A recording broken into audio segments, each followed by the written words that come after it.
श्रीशैलेशया पात्रं दीभक्त्यात्मनान्नं यतीन्द्रप्रां वन्दे मातरं मुनिं लक्ष्मीनाथसमारम्भां नाथयामुनमध्यमामस्मदाचार्यपर्यन्तां वन्दे गुरुपरम्पराम् यो नित्यमच्युतपदाम्बुजयुग्मरुक्मः व्यामोहतस्तदराणि तृणाय मेने अस्मद्गुरोः भगवतोऽस्य दयैकसिन्धो रामानुजस्य चरणौ शरणं प्रपद्ये मातापिता युवतस्तनया विभूतिः सर्वं यदेव नियमेन मदन्वयानाम् आद्यस्य नः कुलपतेर्वकुलाभिरामं श्रीमत्तदङ्घ्रियुगलं प्रणमामि मूर्ध्ना भूतं सरश्च महदाह्वयपट्टनाथः श्रीभक्तिसारकुलशेखरयोगिवाहान् भक्ताङ्घ्रिरेणुपरकालयतीन्द्रमिश्रान् श्रीमत्पराङ्कुलमुनिं प्रणतोऽस्मि नित्यं तत्त्वेन यच्चिदग्रीश्वरतः स्वभाव भोगापवर्गरदुपाय गतिरुदारः सन्दर्शयन्निरमिमीतपुडा पुराणरत्नं तस्मै नमो मुनिवराय पराचराय अंशैः षड्भिः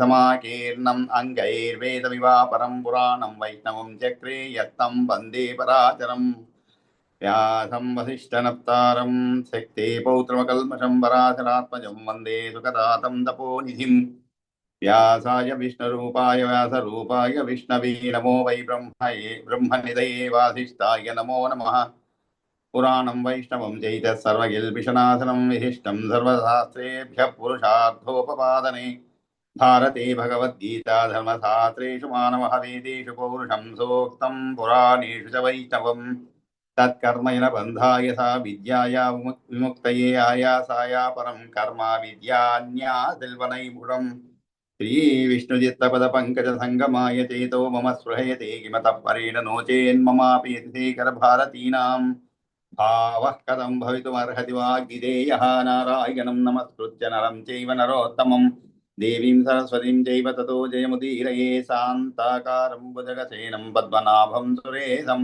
विश्वाकारं गगनसदृशं मेघवर्णं शुभाङ्गं लक्ष्मीकान्तं कमलनयनं योगिहृत्यानगम्यं वन्दे विष्णुं भवभयहरं सर्वलोकैकनाथं स शङ्खचक्रं स किरीटकुण्डलं स पीतवस्त्रं सरसीरुहे क्षणं स हारवक्षस्थल शोभिकौस्तुभं नमामि విష్ణుం శిరసా చతుర్భుజం. మనం శ్రీ విష్ణు పురాణంలో ప్రథమ అంశంలో 4వ అధ్యాయం చదువుకుంటాం అనమాట. దీంట్లో 4వ అధ్యాయంలో మనం ఒక 32 శ్లోకాలు చదువుకొని ఆ తర్వాత కూడా ఇంకా 3-4 శ్లోకాలు చదువుకున్నాము. కానీ ఒక సెషన్ మాత్రమే జరిగింది ఆ రోజు. రెండో సెషన్ కొన్ని సాంకేతిక ఇబ్బందుల వల్ల చేసుకోలేకపోయాం అన్నమాట. ఆ మొదటి సెషన్ లో కూడా మరి ఎంతవరకు రికార్డ్ అయిందో, ఎంతవరకు మీరందరూ వినగలిగారు అసలు అవ్వలేదు. అదే ఏమండి, అది రికార్డింగ్ అవ్వలేదండి. అదే అందువల్ల చాలా ఇబ్బందులుగా ఉండింది అనమాట. సరే, కాబట్టి మళ్ళా మనం ఈ 32 శ్లోకాల వరకు అయింది. దాని తర్వాత నుంచి ఈరోజు 33వ శ్లోకం నుంచి ప్రారంభిద్దాం. మనకి విష్ణు పురాణం ప్రారంభించినప్పటి నుంచి కూడా మనకి ఏదో చిన్న చిన్న అవరోధాలు వచ్చి మళ్ళా చదివిందే చదవడము, అది మళ్ళా కొంత వెనక ముందు అలా వెనక్కి ముందుకి పోతున్నాం అనమాట. ఏదో చిన్నప్పుడు కథ చెప్పినట్లుగా రెండు అడుగులు బల్లి 2 అడుగులు పైకి పాకితే 1 అడుగు కిందికి వస్తుంది. మొత్తానికి ఇంత చేయలేదానికి ఎంత సమయం పట్టింది దానికి లెక్కలు చెప్పేవాడు. అట్లా మనకి విష్ణు పురాణం ఇంకా ప్రథమాంశంలోనే ఉన్నాం, 4వ అధ్యాయంలో ఉన్నాం అన్నమాట. నాకు తర్వాత అనిపించింది దీనివల్ల పెద్దగా మనం చింతించాల్సిన అవసరం లేదని ఒక ఆలోచన వచ్చింది. ఒకవేళ కారణం ఇది అయి ఉండొచ్చు, ఎందుకంటే మనం ఇలా ముందుకు వెనక్కి తర్వాత చదవడానికి కూడా ఒక కారణం అయి ఉండవచ్చు. ఇది దైవ కృతమేమో అనిపిస్తుంది. ఎందుకంటే మనం ముందే అనుకున్న ఈ విష్ణు పురాణం అనేది కొంచెం అవగాహన చేసుకునేందుకు మొదట్లో ఒక ప్రథమ అంశము వరకు కూడా కొంచెం కష్టమైన విషయం అన్నమాట. అందువల్ల ఏమో ఒకవేళ మనకి ఇలాంటి అవరోధాలు కలిగించి మళ్ళా చదవమని చెప్తున్నారు. పాఠం అర్థం అవ్వకపోతే, లేదు పాఠం చెప్పే గురువు గారు సరిగా చెప్పలేకపోతే మళ్ళా చెప్పాల్సి వస్తుంది అదే పాఠం.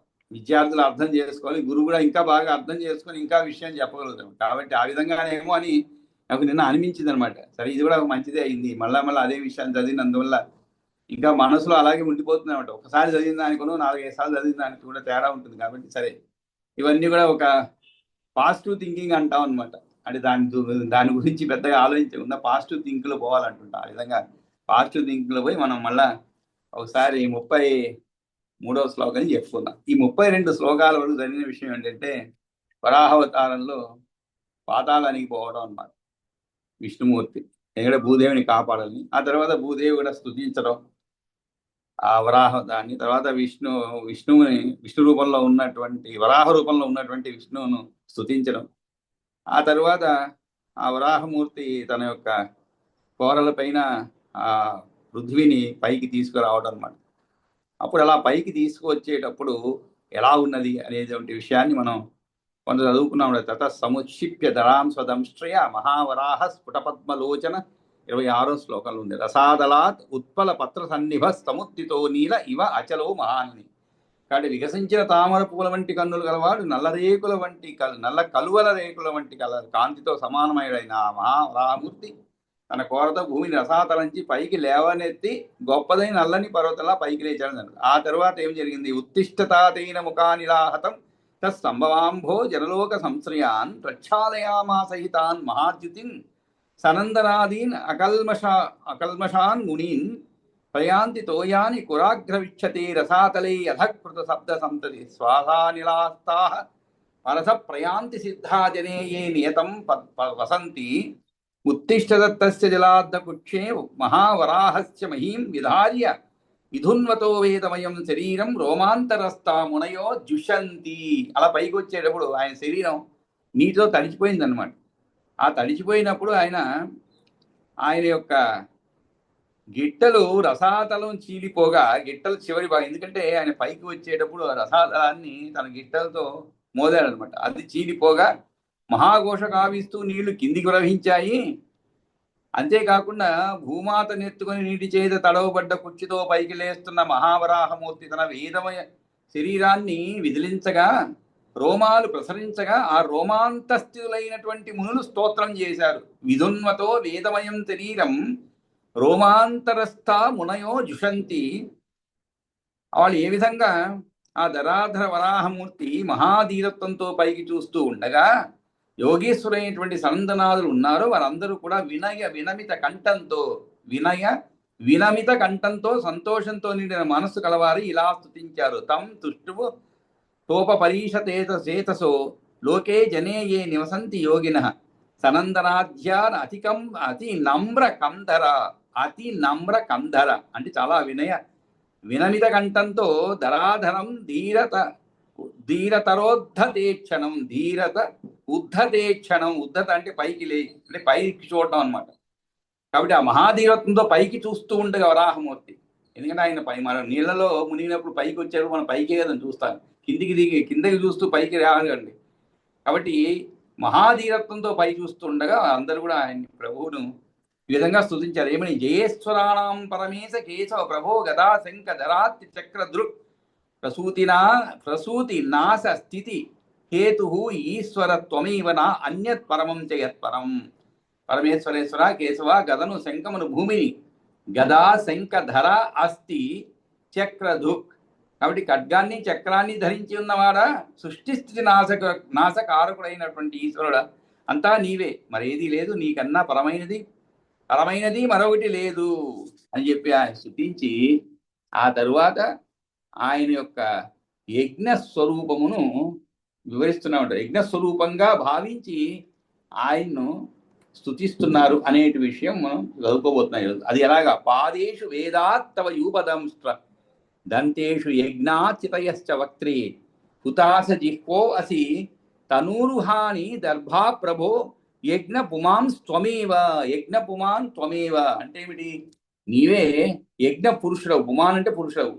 ఏం పురుషుడవు? యజ్ఞ పుమాన్ త్వమేవ, నీవే యజ్ఞ పురుషుడు. ఏ విధంగా? నీ యొక్క పాదాలలో వేదాలు ఉన్నాయి అన్నమాట. పాదేషు వేదాహ తవ అంటే నీ యొక్క అని. పాదేషు అంటే పాదములలో ఏమున్నాయి? వేదాలు ఉన్నాయి. యూపదంష్ట దంతేషు, యూపద స్తంభాల వంటి నీ కోరలలో దంతాలలో యజ్ఞాలు ఉన్నాయి. యూపదంష్ట దంతేషు చదువుకున్నాం. యూపం అంటే ఏమిటని చదువుకున్నాం. అంటే యజ్ఞములు జరిగేటప్పుడు నాటేటువంటి స్తంభములు అనమాట, వాటిని యూపం అంటారు. అవి నీవే, అవి నీ యొక్క కోరలో. తర్వాత యజ్ఞాచితయశ్చ వక్త్రే, యజ్ఞాలు ఉన్నాయి వక్త్రంలో, చితములు. యజ్ఞా చితయశ్చ వక్త్రే, వక్త్రం అంటే ముఖం అనమాట.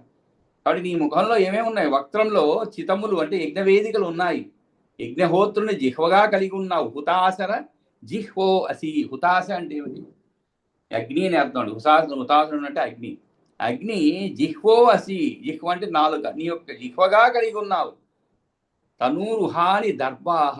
తనూరుహాని, తను అంటే శరీరము పైన పుట్టేటువంటి, అంటే తనూరుహాని అంటే రోమములని అర్థం అన్నమాట. కాబట్టి నీ రోమాలే దర్భలు, నీవే యజ్ఞ పురుషుడవు. యజ్ఞ పుమాన్ త్వమేవ అని చెప్పి ఆయన్ని ఒక యజ్ఞ పురుషుడుగా స్తుతిస్తున్నారు అన్నమాట. కాబట్టి ఇప్పటి వరకు అంటే 31వ శ్లోకంలో ఆదివరాహమూర్తిని పరునుగా స్తోత్రం చేసి ఇప్పుడు అవతార రూపంలో ఉన్నటువంటి స్వామిని యజ్ఞరూపుడిగా పొగుడుతున్నారనమాట. ఈ రాబోయే ఈ 3 శ్లోకాల్లో దాంట్లో మొదటి శ్లోకం ఇది అనమాట. అంటే పాదేషు అని చెప్పి.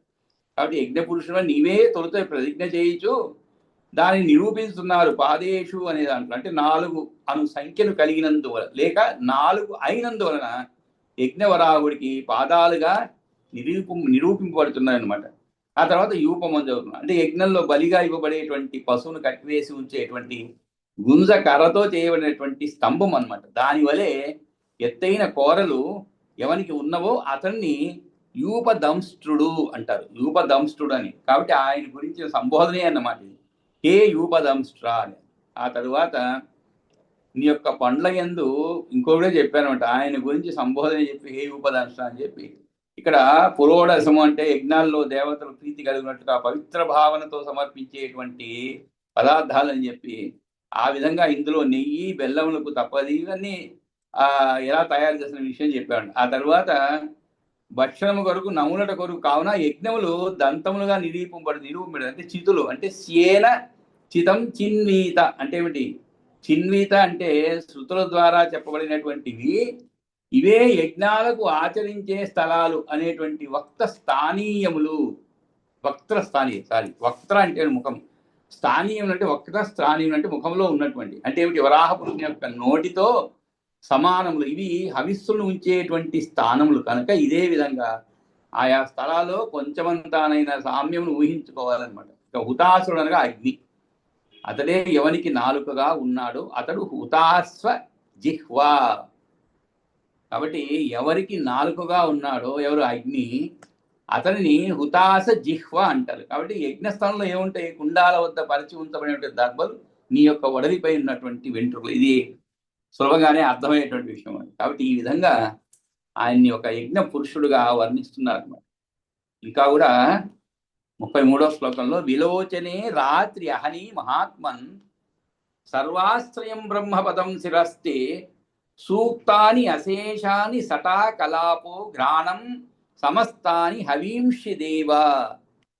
అంటే యజ్ఞపురుషుని చెప్పినందువలన ఆ యజ్ఞములో జరిగేటువంటి కార్యక్రమాలు ఉపయోగించేటువంటి పదార్థాలు కానీ ఉపయోగించేటువంటి ఆ యజ్ఞం జరిపేటప్పుడు ఉపయోగించేటువంటి పరికరాలు కానీ వాటిని అన్నిటినీ కూడా ఈ యొక్క వరాహమూర్తిలో పోలుస్తున్నారు అనమాట. ఆ యజ్ఞములు ఎలా జరుగుతుందో ఆ విధంగా ఇక్కడ కూడా ఇన్ని పోలుస్తున్నారు. ఏమని? విలోచనే రాత్రి అహని మహాత్మ. ఓ మహాత్మ, విలోచనే అంటే నీ నేత్రాలు ఏమిటి? రేయి పగలు. సర్వాత్మైనటువంటి బ్రహ్మపదమే నీ శిరస్సు. సర్వాశ్రయం బ్రహ్మపదం శిరహతే. నీ శిరస్సు అంటే సర్వాశ్రయమైనటువంటి పరబ్రహ్మమే నీ శిరస్సు. సూక్తాని అశేషాని. అశేషాని అంటే ఏమిటి? అశేషం అంటే సమస్తం అని అర్థం. సమస్త సూక్తాలు కూడా నీ జూలు. సూక్తాని అశేషాని సటా కలాప. సటా కలాప అంటే జూలు అని అర్థం. ఘ్రాణం సమస్తాని హవీంషి దేవ. నీ నాసికయే సమస్త హవిస్సులు అని చెప్పి విధంగా విలోచనే అనే విషయంలో రాత్రి అహని అంటే ఏమిటి? రాత్రి అంటే చీకటి అండి. రాత్రి పగళ్ళు అంటే అర్థం ఏంటి? చీకటి వెలుగులతో కూడినటువంటి ఉండేది వంటి. ఇక్కడ వాటి ధర్మములు అవి ఏమిటి? రాత్రి పగలు. కాబట్టి నీ కన్నులు మూసి తెరుచుకోవడాలతో, అంటే మనం కన్నులు మూస్తే చీకటి, తెరిస్తే వెలుతురు అనమాట. కాబట్టి నీ కన్నులు మూసి తెరుచుకోవడాలతో అంటే రెప్పలు వాల్చడం, రెప్పలు తెరవడం, అవి కూడా చీకటి వెలుగులు అనేటువంటి ధర్మాలను కలిగి ఉన్నవి. కాబట్టి ఈ విధంగా పోల్చి చెప్పడం జరిగింది. విలోచనే రాత్రి అహని అని. ఆ తర్వాత పరబ్రహ్మ నీకు శిరస్సు. పరబ్రహ్మ అనగా ఉత్తమమైనటువంటి అంగం అన్నమాట. సూక్తాలు విష్ణు సూక్తము, పురుష సూక్తము, నారాయణ సూక్తం వంటివి జడల వంటివి. ఇక్కడ శిరస్సుని చాలా ఉత్తమమైనటువంటి అంగంగా వర్ణిస్తారు. ఇది కూడా చెప్పుకున్నాం మనం. అంత ఉత్తమ అంగం ఎందుకంటారు అని కూడా అంటే మరి తల లేకుండా అందుకే మనం అంటుంటాం. ఏదైనా పిచ్చి పనులు చేస్తే ఏరా నీకు తల ఉండేటట్లేదే అంటే ఏమిటి? తల ఉండేవాడు ఎవరు కూడా ఆలోచన విధానం కానీ లేదు ఆయన చేసేటువంటి క్రియలు కానీ దానికి తగ్గట్లుగా ఉంటాయి. మన శరీరాన్ని మొత్తాన్ని కూడా యొక్క శిరస్సే ముందుకు కానీ నడిపించవచ్చు, లేదు తిరోగమనానికి కూడా సహాయపడవచ్చు. పురోగమనానికి కానీ తిరోగమనానికి కానీ, అంటే ముందుకు పోయేదానికి కానీ వెనక్కి వచ్చేదానికి కానీ. ఇక్కడ పురోగమనం అంటే అభివృద్ధి అన్నమాట. ఒకటి అభివృద్ధి పదంలో పోవాలనుకున్నాను అనుకోండి, బుర్ర లేని వాడు ఎవరు పోలేడు, బుర్ర ఉండేవాడు పోగలుగుతారు. కొంతమంది ఉంటారు అతి తెలివివంతులు ఉంటారు, చాలా పైకి పోతారు బాగా. ఎప్పుడైతే మనం ఆహా గాలిపటం బాగా పైకి పోతుంది అనుకున్నప్పుడు టప్పని తెగిపోతుంది అనమాట. ఆ విధంగా తెగిపోయి కింద పడిపోతుంటారు. అంటే అక్కడ వాడికి బుద్ధి పోతుంది అనమాట. కొంత దూరం ప్రయాణించిన తర్వాత బుద్ధి మాంద్యం కలుగుతుంది, మళ్ళీ వెనక్కి వచ్చేస్తారు అనమాట. ఆ విధంగా అందుకని శిరస్సుని ఉత్తమాంగం అని చెప్తారు. మన శరీరంలో మొత్తంలో కూడా శిరస్సే అనమాట ఉత్తమాంగం. అందుకే మనకి హెల్మెట్ వేసుకోండి చెప్తుంటారు. ఎందుకంటే ఇది తలకి దెబ్బ తగిలింది అనుకోండి, నీ జీవితంలో దేనికి పనికిరాడు. వేరే అంగాలు అయితే తీసేసి వేసేయవచ్చు. చెయ్యి పోయింది అనుకోండి, కాలు పోయినాడు పర్వాలేదు, ఎట్లా మేనేజ్ చేయొచ్చు. కానీ బుర్ర పోయింది అనుకోండి దేనికి పనికిరాదు. కాబట్టి ఉత్తమాంగం అని చెప్తానమాట. సర్వాశ్రయం బ్రహ్మపదం శిరస్తే సూక్తాని అశేషాని శటాకలాపో. సమస్త సూక్తాలు నీ జూలు వంటి. గ్రాణం సమస్తాని హవీంషి దేవ. నీ నాసికే సమస్త హవిస్సులు అంటే తలపైన భుజములపైన ఉండేటువంటి కేశములు, వెంట్రుకలు ఇవన్నీ కూడా మంత్రాల యొక్క కూర్పులు. కాబట్టి సమస్తములైనటువంటి హవిస్సులు అంటే గ్రాణం అనమాట. హవిస్సు అంటే ఏమిటంటే గ్రాణం. అవి ఏమిటి? ముక్కు స్థానీయం అనమాట. కాబట్టి గ్రాణేంద్రియము గంధమును గ్రహించుతున్నందువలన పోలిక కుదురుతుంది అన్నమాట. కాబట్టి హవిస్సు అంటే ఏమి? దాంట్లో వేసేటువంటి ద్రవ్యముల వలన వచ్చేటువంటి ఆ ఘ్రాణం అంటే మంచి వాసన అనమాట. దేని ద్వారా మనం అనుభవించగలుగుతాం. సువాసన కానీ ఏదైనా సరే మనం నాసిక ద్వారానే అనుభవించగలుగుతాం. కాబట్టి ఘ్రాణం సమస్తాని హవీంషి దేవ అని చెప్పబడింది. కాబట్టి విలోచనే రాత్రహని మహాత్మన్ సర్వాశ్రయం బ్రహ్మపదం శిరస్తే సూక్తాని అశేషాని సటాకలాపో గ్రాణం సమస్తాని హవీంషి దేవ. ఇంకా కూడా అంటే ఇవన్నీ కూడా అక్కడ యాగం జరిగేటప్పుడు ఇంకా ఉపయోగించేటువంటి పరికరాల గురించి చెప్తున్నారు ఇక్కడ తర్వాత శ్లోకంలో. ఇంతవరకు మనకి ఆ జ్ఞానంలో హవిష్య గురించి, అది అక్కడి నుంచి వచ్చేటువంటి సుగంధాల పరిమళాల గురించి చెప్పండి. ఇప్పుడు సృక్తుండ సామస్వర ధీర నాద ప్రాగ్ వంశ కాయాకిల సత్ర సందే పూర్తేష్ట ధర్మ శ్రవణో వసి దేవా సనాతనాత్మన్ భగవన్ ప్రసీద. ఎవరికి?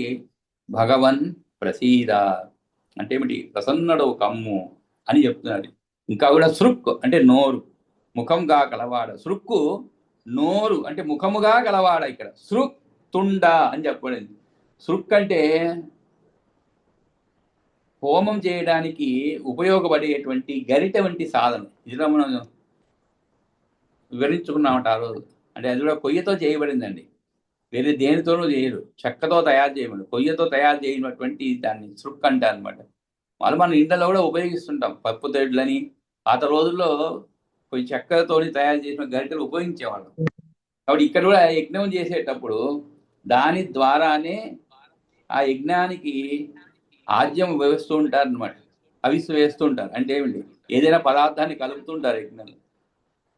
నా స్వాహ అన్నప్పుడు దాన్ని కలుపుతూ ఉంటారు అనమాట ఆజ్యాన్ని. ఆ విధంగా నీ యొక్క ఏమిటి? తుండము అంటే ఏమిటి? సృక్కు లాంటిది అంటే ముఖము, అటువంటి ముఖము కలవాడ. దీనికి తోడుగా శ్రోమ అనే దాన్ని కూడా ఉపయోగిస్తారండి. రెండుగా ఉపయోగిస్తారన్నమాట. ఎప్పుడు ఒకటే ఉండదు, సృక్కు మాత్రమే ఉండదు, శ్రువం కూడా ఉంటుంది అనమాట. సృక్కు శ్రువం అంటారు, రెండు ఉపయోగిస్తారన్నమాట. కాబట్టి ఆ విధంగా వీటికి ఇక్కడ మాత్రం సృక్ అనే చెప్పబడింది. ఎప్పుడు మీరు గమనించుంటారు, రెండు ఉంటాయి గరిటెల్ లాంటివి చక్కతో తయారు చేయబడింది. రెండుతో దాంట్లో తీసుకుని దాంట్లో వేసి ఇంకోటి అర్పిస్తూ ఉంటారు అనమాట. ఆ విధంగా కాబట్టి సృక్, వాటిని సృక్ తర్వాత శ్రోమ్ అంటారు అనమాట. కాబట్టి నీ యొక్క తుండము అంటే ఏమిటి? ముక్కు లాంటిది అనమాట.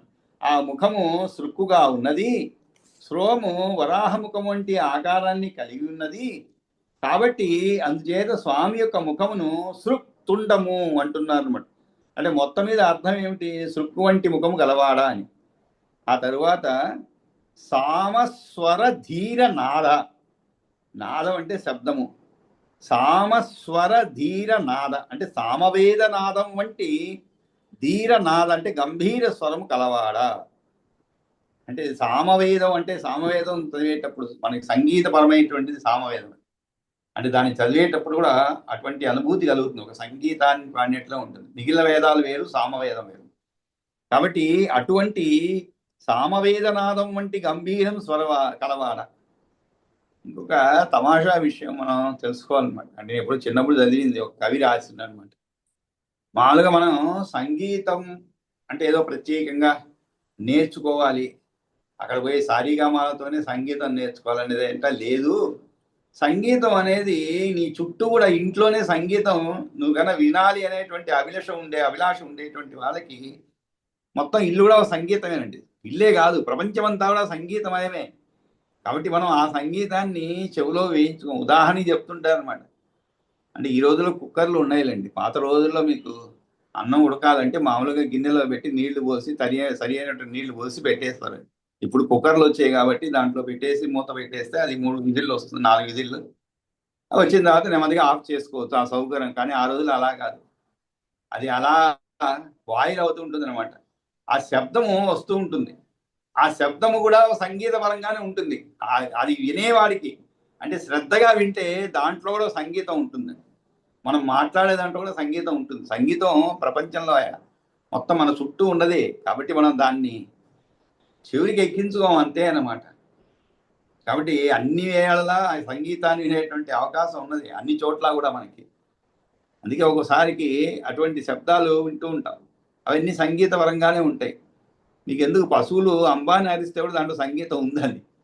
కాబట్టి మనం అంత ఓపిక వినమన్నమాట. కాబట్టి అదే చెప్తున్నారు ఇక్కడ. ఏమని? సామస్వర ధీర నాద. అందులో వరాహస్వామికి సామవేద నాదం వంటి గంభీర స్వరం చెప్పబడింది. కాబట్టి అటువంటి స్వరము కలవాడ. ప్రాగ్ వంశ కాయ అఖిల సత్ర సంధే. ప్రాగ్ వంశ కాయ అఖిల సత్ర సంధే అంటే అగ్నిశాలయే శరీరంగా కలవాడ అని చెప్పబడింది. సమస్త యాగాలు సంధులుగా కలవాడ. సత్ర సంధే. సత్రం అంటే ఏమిటి? యాగాలని. సంధులు అంటే ఏమిటి? ఇక్కడ శరీరంలో ఉండేటువంటి జాయింట్ అని చెప్పుకోవచ్చు అనమాట. కాబట్టి అది ఎలా మనం అన్వయించుకోవాలి అంటే చాలా కాలం వరకు చేయబడేటువంటి సత్రములు అనబడి యజ్ఞములు అంటే సంధులుగా కలవాడ. ముందు గంభీరము ధీరమైనటువంటి నాదములు చేయవాడ అని చదువుకున్నాం. ఆ తరువాత ప్రాగ్ వంశము వంటి మధ్య శరీరము కలవాడని చెప్పండి. ఇక్కడ ప్రాగ్ వంశము వంటి మధ్య శరీరము కలవాడ. ఇక్కడ ప్రాగ్ వంశం అంటే ఏమిటి? మామూలుగా యజ్ఞాలు చేసేటప్పుడు ఆ యొక్క యజ్ఞ వేదిక చేసేటువంటి దానికి ముందు ఉండేటువంటి ఒక తిన్నె లాంటిది అనమాట. అంటే ఈయన యొక్క శరీరాన్ని అలా పోల్చి చెప్తున్నాడు. ప్రాగ్ వంశం వంటి మధ్య శరీరం అంటే బాగా విశాలంగా ఉండేటువంటి కాలము వరకు చెయ్యబడే సత్రం నలుగు యజ్ఞములు. ఏమిటి యజ్ఞములు? కీళ్లుగా కలవాడ. సత్ర సంధే ప్రాగ్వంశ కాయ అఖిల సత్ర సంధే పూర్తేష్ట ధర్మ శ్రవణం అసి. పూర్తేష్ట అంటే స్మార్తము శ్రౌతము అనేటువంటి అనబడేటువంటి కర్మలను చెవులనుగా కలిగిన వాడ. పూర్తేష్ట ధర్మ శ్రవణం అసి. శ్రవణం అంటే ఇక్కడ చెవులని అర్థం అండి. కాబట్టి స్మార్త శ్రౌత ధర్మాలు చెవులుగా కలవాడా దేవా. సనాతన ఆత్మన్ భగవన్ ప్రసీదావు దేవ. సనాతన ఆత్మన్ అంటే ఏమిటి? సనాతన కాలం నుండి ఉంటున్నవాడా నా యందు దయ చూపవయ్యా. సృక్తుండ సామస్వర ధీరనాద ప్రాగ్వంశకాయాకిల సత్ర సంధే పూర్తేష్ట ధర్మ శ్రవణో అసి దేవ.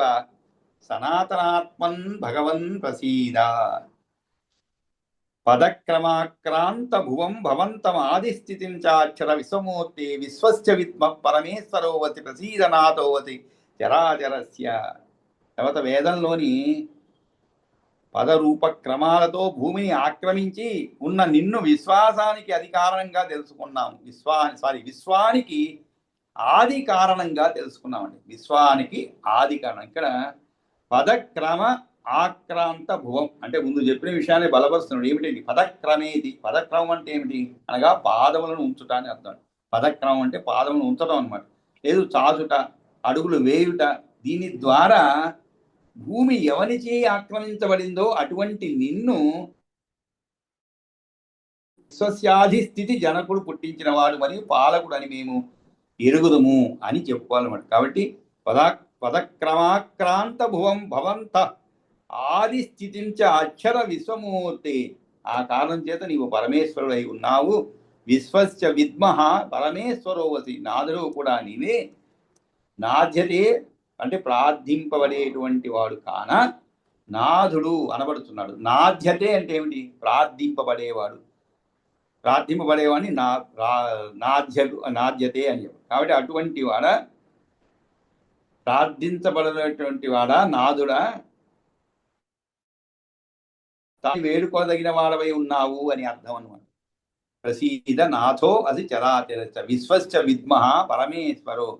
కాబట్టి నీవు భూమిని ఉద్ధరించే సమయంలో నీ అడుగులు మోపడంతో భూమిని ఆక్రమించావు అనేటువంటి అర్థంలో చెప్పుకోవాలన్నమాట. కాబట్టి విశ్వశ్చ విద్మహ పరమేశ్వరో వసి ప్రసీద నాదో వసి చరాచరస్య. కాబట్టి పదక్రమం అంటే ఏమిటి? మాది స్థితము త్వమేవ అని పాఠమైనప్పుడు ఓ అని ఇవన్నీ చెప్పబడింది అనమాట. కాబట్టి ఈ విధంగా పదక్రమాక్రాంత విన్యస్త అశేషం ఏతద్భూమండలం నాథ విభావ్యతేతి విగాహత పద్మవనం విలగ్నం సరోజినీ పత్రమివోఢవంకం. ఈ నీ కోరపై ఈయన యొక్క కోరలపై ఉన్నటువంటి ఆ యొక్క విశ్వమును గురించి చెప్తున్నారు. ఎలా ఉన్నది ఇది? నీ కోరపై ఉంచబడ్డ ఈ సమస్త భూమండలం కూడా ఎలా ఉన్నదంటే పద్మవనంలో దిగి స్నానము చేసినటువంటి ఆ గజరాజు యొక్క దంతాలకు చిక్కుకొన్న బురద కలిగిన తామర ఆకులా ప్రకాశిస్తున్నది. దంష్ట్రాగ్ర విన్యస్త. దంస్త అగ్ర విన్య అస్త అంటే విన్యస్త అంటే ఉంచబడినటువంటి. ఏమి ఉంచబడినది? భూమి. ఎక్కడ ఉంచబడినది? దంష్ట్రాగ్ర అంటే దంష్ట్రము యొక్క చివరి భాగంలో. మనం కూడా ఫోటోలు చూస్తూ ఉంటాం. వామనావతారాన్ని వరాహావతారాన్ని మనం ఫోటోలు చూస్తుంటాం. ఎలా పవర్ల పైన నిలబెట్టుకొని ఉంటారు అనే విషయం తెలుసు మనకి. కాబట్టి ఈ యొక్క నీ కోరపై ఉంచబడ్డ ఈ సమస్త భూమండలం కూడా దంష్ట్ర అగ్ర విన్యస్త అంటే ఉంచబడిన అశేషం ఏతద్ భూమండలం నాథ. అశేషం ఏతద్ అంటే ఉంచబడినటువంటి పూర్తిగా ఉంచబడినటువంటి ఈ భూమి ఎలా ఉన్నది? నీ యొక్క కోర కొసపైన ఉంచబడి ఉన్న భూమండలమే ఊడ పంకం అంటే బురదను కలిగి ఉన్న సరోజినీ పత్రం అనమాట. భూమండలం నాథ విభావ్యతే అంటే ప్రకాశిస్తున్నది అని అర్థం. విభావ్యతే అంటే ఏ విధంగా? విగాహత పద్మవనం విలగ్నం సరోజినీ పత్రమివోడ పంకం. విగాహత పద్మవనం. విగాహత అంటే లోపలికి ప్రవేశించడం అని అర్థం అండి. అంటే ప్రవేశించి విహరించడం అని అర్థం. ఆ విధంగా ప్రవేశించి విహరించుతున్నటువంటి గజేంద్రుని వలన విగాహత పద్మవనం విలగ్నం.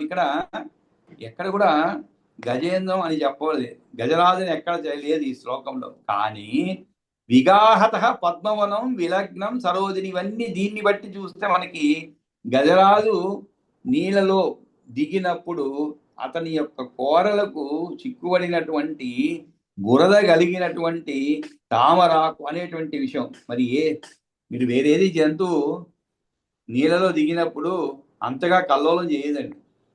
అదే మీరు గజేంద్రుడు దిగారు అనుకోండి, మొత్తం తన తొండంతో పూర్తిగా అక్కడ ఉండేటువంటి ఆ వనాన్ని పూర్తిగా అల్లకల్లోలం చేస్తాడు. నీటినే కాదు వనాన్ని. అప్పుడు ఏమవుతుంది? ఆయన తొండమునకు చేయబడే ఆ దీని వలన పద్మ తీగలు ఆయన యొక్క తొండములకు తగులుకొని అవి అలా చిక్కుబడి ఉంటాయి అనమాట. ఆ విధముగా అది కూడా తామరాకుల ప్రకాశిస్తున్నది అని చెప్పి ఒక ఉపమానపూర్వకంగా చెప్పడం అయింది అనమాట. దంష్ట్రాగ్ర విన్యస్తమశేషం ఏతద్భూమండలం నాథ విభావ్యతే విగాహర పద్మవనం విలగ్నం సరోజినీ పత్రమివోఢ పంకం. కాబట్టి ఆ విధంగా ఈ యొక్క ఇంతకీ ఏది ఎలా ప్రకాశిస్తున్నది అంటే ఈ భూమండలము. అంతేగాని ఆయన కాదండి, బాగా గమనించాలి మనం. వరాహమూర్తిగా ఉన్నటువంటి విష్ణుమూర్తి ఎలా ప్రకాశించడం లేదు. ఆయన యొక్క కోర పైన ఉంచబడ్డ ఈ సమస్త భూమండలము ఎలా ప్రకాశిస్తున్నది? పద్మవనంలో దిగి స్నానం చేసిన దంతాలకు చిక్కుకున్న బురద కలిగిన తామరాకులా ప్రకాశిస్తున్నది. కాబట్టి ఉపమానము ఇక్కడ విష్ణుమూర్తికి కాదు, ఆ వరాహ రూపంలో ఉన్నటువంటి, వరాహ రూపంలో ఉండి తాను పైకి తెచ్చినటువంటి భూమితో ఇక్కడ ఉపమానం చెప్పబడింది అనమాట. ఆ విధంగా ప్రకాశిస్తున్నావు. ద్యావా పృథివ్యా అతుల ప్రభావయదంతరం తద్వౌషా తవైవ వ్యాప్తం జగద్వ్యాప్తి సమర్థ దీప్తే హితాయ విశ్వస్య విభో తవత్వం. కాబట్టి ఓ సాటిలేని ప్రభావం కలవాడా, భూమి ఆకాశం మధ్య భాగంలో ఉన్న ప్రదేశానంతటినీ కూడా ద్యౌ పృథివీ అతుల ప్రభావ యద్ అంతరం తద్వపుషా తవైవ. యద్ అంతరం అంటే ఏమిటి? మధ్యలో ఉన్నటువంటి స్థలం అని అర్థం. యద్ అంతరం తవ వపుష తత్ వపుష, అది తవ కాదు, తత్ వపుష తవైవ. తవైవ అంటే నీ యొక్క, తత్ అంటే అది అనమాట. ఏది? ఏది అంతరం తత్ వపుష. వపుష అంటే శరీరం. కాబట్టి ఆ ప్రదేశాన్ని అంతటి కూడా, ఈ మధ్య భాగాన్ని, దేనికి? భూమి ఆకాశాల మధ్య భాగంలో ప్రదేశాన్ని అంతటిని కూడా నీ శరీరము వ్యాపించి ఉన్నది. వ్యాప్తం జగద్వ్యాప్తి సమర్థ దీప్తే. వ్యాప్తం జగత్ వ్యాప్తి సమర్థ దీప్తే అని చెప్పండి. అంటే ఏమిటి? ఈ విధంగా నీవు సమర్థులవు. దేనికి? జగత్తునంతటా వ్యాపించడానికి పని యందు సమర్థములు తగిన శక్తులు కలిగినటువంటి దీప్తయ కాంతులు ఎవనికి ఉన్నవో అతడు జగద్వ్యాప్త సమర్థ దీప్తి అవుతాడు అన్నమాట. కాబట్టి అటువంటి నీవు, నీ యొక్క శరీరము ఈ విధంగా జగద్వ్యాప్తి సమర్థ దీప్తి అనేది మరొక పాఠం అండి. కాబట్టి దాని విధంగా మీరు మొత్తం కూడా ఆకాశానికి తర్వాత భూమికి మధ్యవాన్ని అంతటిని కూడా నీ శరీరం వ్యాపించినది. జగత్తునంతా కూడా వ్యాపించడం సామర్థ్యం ఉన్న ప్రకాశము కలవాడా, ఓ ప్రభో నీవు లోకం మేలు కొరకు ఉండవలసిన వాడవు. హితాయ విశ్వస్య విభో భవత్వం. హితాయ అంటే ఏమిటి? హితం అంటే మంచి అనమాట. అందుకే మనం హితం చెప్పడం అంటాం. అంటే ఏమిటి? మంచి బోధించడం. ఇక్కడ హితాయ అంటే మంచి గురించి అని. కాబట్టి ఈ విభో తవ భవత్వం. భవ అంటే ఉండమని చెప్పాను, ఉండవలసిన వాడవు అని అర్థం. భవ అంటే సుఖీ భవ, దీర్ఘాయుష్మాన్ భవ అంటూ. భవ అంటే ఏమిటి? ఆ విధంగా ఉండమని చెప్పి. దీర్ఘాయుష్మాన్ భవ అంటే చాలా చిరకాలం ఉండలేము కానీ అది ఒక ఆశతో. ఎందుకంటే మన అదృష్టం ఏంటంటే మన జీవిత పరిమాణం మనకి తెలియదండి. అంటే మన జీవిత కాలం ఎంత అనేది మన ఎవరికీ తెలియదు. ఒకవేళ 100 బతకొచ్చు, లేదు ఈ లోకాన్ని వీడిపోవచ్చు అనమాట. కాబట్టి అందుకనే మనం దీర్ఘాయుష్మాన్ భవ అంట. ఇక్కడ దీర్ఘాయుష్మాన్ అంటే ఎన్ని సంవత్సరాలని? మామూలుగా మన లెక్కలో 100 అని. ఎందుకంటే 100 కంటే ఎక్కువ మహాభారతీయులు 1-2 సంవత్సరాలు బతకగలరు. 100 అనేది మనం ఒక సాటిస్ఫైయింగ్ నెంబర్ అనమాట. అంటే పర్వాలేదు ఇంకా అనేటువంటి అర్థంలో చెప్పబడింది. అంటే ఈ రోజుల్లో 60 దాటితేనే బోనస్ అంటున్నారు అనుకోండి, అది వేరే విషయం. ప్రతి సంవత్సరం ఒక బోనస్ కింద లెక్క వేస్తున్నారు అనమాట. ఇక్కడ హితాయ విశ్వస్త విభో భవత్వం. కాబట్టి నీవు ఈ లోకం మేలు వరకు ఉండవలసిన వాడవు అని చెప్పి ఆయన స్తుతిస్తున్నార్థత్వమేవేకో నా అన్యో అస్తి జగతపతి తవైష మహిమాయేన వ్యాప్తమేత చరాచరం. ఇంకా చెప్తున్నారు ఏమిటి? ఓ జగత్పతి పరమార్థ త్వమేవ ఏకో, త్వం ఏవ ఏకో, త్వమేవేకో, త్వం ఏవ ఏకో అంటే నీ ఒక్కడవే. ఏకో అంటే ఒకడనే అర్థం అనమాట. పరమార్థం త్వమేవ ఏకో. కాబట్టి నీ యొక్క దేహంతో నిండి ఉన్నది. అందువలన తెలియవచ్చేటు వ్యాప్తమైనటువంటి నిండదగిన వస్తువు అంటే పదార్థం మరి ఒకటి ఉన్నది. ఆనందం చేత భగవంతునికి ఉత్పాదించబడుతున్నమాట. అంటే దాన్ని తొలగించడానికి నీవే పరమార్థ అంటున్నాడు, పరమార్థానివి అంటున్నారు అన్నమాట. పరమార్థేతి అంటే ఏమిటి? పరమాత్మ కన్నా వేరుగా మరొకరు లేడు అని చెప్పేటట్లయితే మరి నీవు అంతరిక్షంలో వ్యాపించి ఉన్నావని ఏ విధంగా చెప్పినావని ప్రశ్న అయితే సమాధానం ఏమని? నీ యొక్క మహిమయే ఘనతయే, నీ యొక్క మహిమయే ఘనతయే మాయా ప్రభావమే. ఏది అది అని అంటే ఏ మహిమ చేతనైతే ఈ చరాచర జగత్తును వ్యాపించినావో తవైష మహిమ ఏన వ్యాప్తమేతచ్చరాచరం. తవేష మహిమ అంటే ఒక విషయాన్ని సాధించారనుకోండి. ఉదాహరణకి నేను ఏదో ఒక సాధించినప్పుడు ఈ గొప్పతనం కూడా నాదే అయి ఉండవచ్చు, లేదు వేరొకరి గొప్పతనం వల్ల ఈ సాధన అయి ఉండవచ్చు. ఇక్కడ ఏమి చెప్పబడింది? ప్రభావం వల్ల భూమి ఆకాశ మధ్య భాగంలో ఉన్న ప్రదేశాన్ని అంతటి నీ శరీరం వ్యాపించింది అని చెప్పండి. సరే, ఈ వ్యాపించడానికి నేనే కారణమా, లేదు వేరెవరైనా ఒక సామర్థ్యం వల్ల ఈయన వ్యాపించాడా అనేటువంటి సందేహం లేకుండా తవైషై మహిమ ఏన వ్యాప్తం, తవైషై మహిమ, నీ మహిమ ఏదైతే ఉన్నదో దాని చేతనే ఈ చరాచరమంతా వ్యాపించి ఉంది. అంటే ఏమిటి? ఎంత కూడా నీవే చేసినది, దీంట్లో వేరెవరో నీకు సహాయపడింది కాదు. అసహాయ సూర్యుడు అంటుంటా. ఏమిటి అసహాయ సూర్యుడు అంటే ఏమిటి? అసహాయం అంటే ఎటువంటి వాడు అని అర్థం అనమాట. అసహాయుడు అని అర్థం, అసహాయుడు. అదేవిధంగా వినాయకుడు అంటాం. వినాయకుడు అంటే ఏమిటి అంటే ఇవన్నీ మాకు చిన్నప్పుడు మా తాతగారు చెప్పింది. వినాయకుడు అంటే ఏంటంటే అంటే అడిగారు, నాయకుడు వినాయకుడే, మనకేం తెలుస్తుంది దాంట్లో అంటే వి అంటే సంస్కృతంలో విగత అని అర్థం అండి. అంటే లేనటువంటి వాడు అంటే తనకంటూ వేరే నాయకుడు అంటూ లేడు. మనకందరికీ నాయకుడు ఉంటారు కదండి. అందరూ చెప్తుంటారు, మనం ఏదన్నా ఒక సాధిస్తే జీవితంలో అడుగుతారు మనల్ని, ఎలా నీకు నాయకుడు అంటే, నాయకుడు అంటే ఏమిటి? నిన్ను ఈ విధంగా స్థాయికి ఎదిగేందుకు తోడ్పడినవాడు, లేదు నీకు ఒక హీరో ఎవరని అడుగుతారు అనమాట. కాబట్టి మన అందరికీ కూడా ఎవరో ఒకరు ఉంటారు ముందు. అంతేగాని ఎవరు నా స్వయం శక్తితో ఇక్కడికి వచ్చాను ఎవరు చెప్పరు. ఎంతటి వాడైనా కూడా ఎవరి పేరు ఒకరి పేరు చెప్తారు. నాకు అతనే నా నాయకుడు అని చెప్తాడు అనమాట. మోడల్, రోల్ మోడల్ అంటుంటారు. రోల్ మోడల్ నాకు అతనే అని. కానీ ఇక్కడ వినాయకుడు అంటే ఏమిటి? విగత అంటే లేనటువంటి, ఆయన నాయకుడు అంటే ఎవరు లేరు, ఆయనే అనమాట.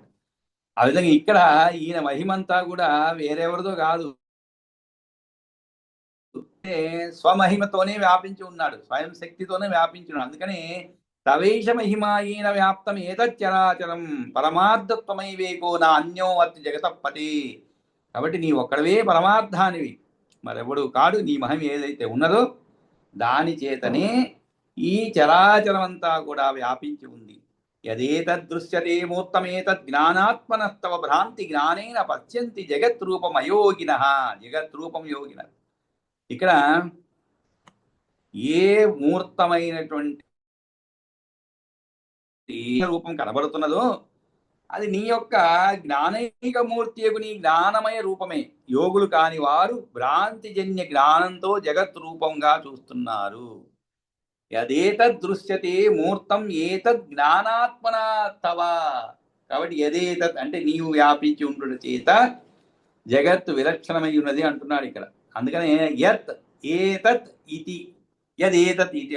యదేతత్ అంటే యత్ ఏతత్ అంటే మామూలుగా చెప్తున్నారు, ఏదైతే ఉన్నదో.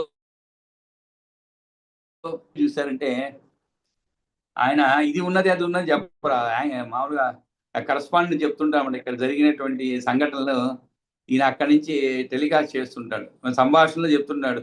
ఏదైతే ఉన్నదో, ఏదైతే ప్రమాదం జరిగిందో ఆ విధంగా ఇక్కడ కూడా యత్ ఏతదృశ్యతే అంటే ఏదైతే కనబడుతున్నదో అని. అంటే ఈ మూర్త రూపం అంటే భూతముగా వరాహమునున్నటువంటిది పంచభూతముల సముదాయంగా ఉన్నది, జీవరూపంలో కనిపించున్నటువంటిది